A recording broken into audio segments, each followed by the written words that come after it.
예, 안녕하십니까. 저 여러분들하고 1급 소방안전관리자 과정의 핵심 요약 강의를 함께하게 될 이진형입니다. 자, 오늘부터 이제 저희가 그 1급 소방안전관리자 과정에서의 핵심 요약 강의를 좀 같이 한번 해보게 될 건데요.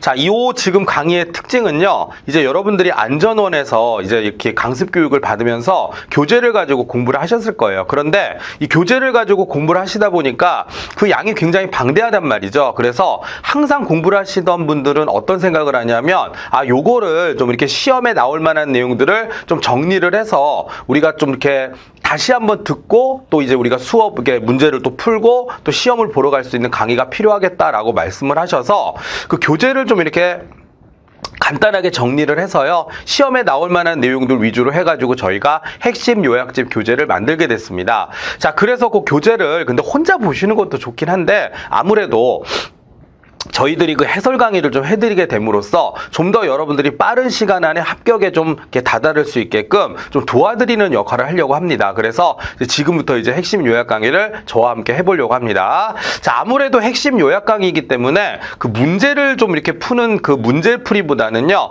내용 설명 위주로 좀 할 거예요. 그래서 여러분들이 중요한 내용들은 이렇게 밑줄을 좀 거놓으시고 형광펜도 칠하시고 정리도 좀 하고 별표도 치고 하신 다음에 나중에 요 내용을 이렇게 들고 다니거나 아니면 혼자 공부하시면서 꼼꼼하게 살펴보시고요. 그리고 또 이제 옆에다가 안전원 교재를 펼쳐놓고 같이 참고를 하면서 또 안전원 교재에다가도 이렇게 좀 밑줄 같은 거 그면서 좀 이렇게 복합적으로 여러분들이 공부를 좀 하셨으면 좋겠습니다. 그래서 어느 정도 내용 정리가 되시면은 이거를 바탕으로 또 이제 우리가 핵심 그 기출문제 강의가 있거든요. 그래서 기출문제 강의를 보면서 이제 나올 수 있는 그런 어떤 문제가 핵심 요약집을 봤을 때, 와, 이게 어떻게 문제로 나올 수가 있지? 라고 궁금해 하실 수 있는 내용들 있잖아요.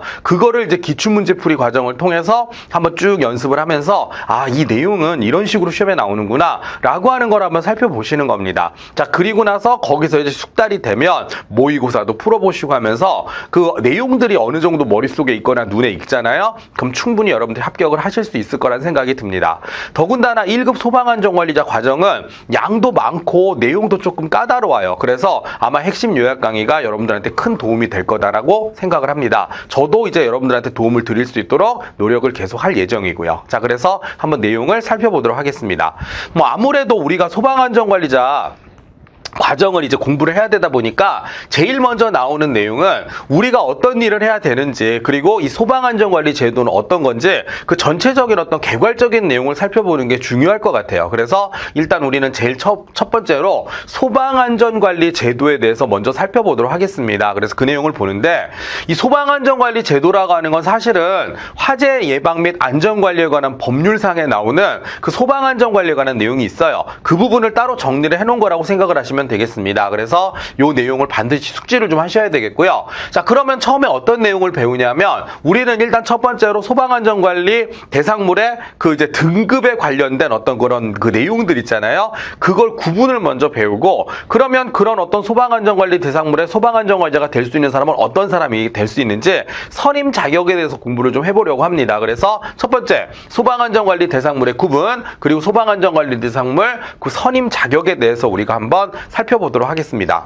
자, 그러면 일단 첫 번째 내용인데, 저 이렇게 할게요. 이 내용을 어떻게 보시냐면, 아마 이 특급 소방안전관리 대상물에 관한 거 안전원 교육에서 내용을 배우셨을 겁니다. 아파트는 예를 들어서 50층 이상, 그리고 보통 이제 우리가 이제 다시 한번 뒤에서도 정리해드리겠지만, 건축법 규정에서 우리가 지상층, 그 층수가 좀 애매할 것 같으면 그냥 한 층의 높이를 4m로 보거든요. 그럼 이제 50층에다 4를 곱하면 높이가 200m입니다. 그러면 그 우리 눈으로 딱 봤을 때 구분이 되는 층수가 50층 이상이거나 아니면 높이가 200m 이상이면 아파트를 우리가 특급 소방안전관리 대상물이라고 하는 거고요.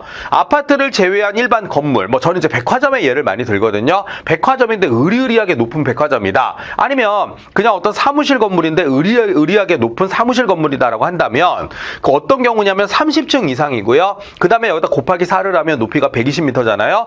높이가 120m로 넘어간다면 특급 소방안전관리 대상물이라고 하는구나. 그 다음에 층수는 그게 안 되는데, 우리 롯데월드라든가 아니면 물류창고라든가 아울렛 건물이라든가 높이는 높지가 않은데 면적이 굉장히 넓은 곳도 있을 수 있잖아요. 그럼 면적이 10만 제곱미터 이상이면 이걸 우리가 특급 소방안전 소방안전관리 대상물이라고 한다라는 거, 이거를 공부를 할 겁니다. 자, 그런데 제가 지금 딱 처음 하는 내용이라서 이거를 그냥 이렇게 읽어드리고 그 다음에 이제 뭐 이렇게 할 겁니다라고 얘기를 했잖아요. 이미 벌써 내용은 다 설명을 드렸습니다. 그런데 제가 특급을 쭉 읽어드리고 1급도 쭉 읽어드리고 문제 풀어드린 다음에 아셨죠? 하고 넘어가면 이게 무슨 핵심 요약이에요. 그죠? 그래서 제가 제 나름대로 한번 정리를 다시 한번 해보려고 합니다. 자, 어떤 측면에서 정리를 하느냐?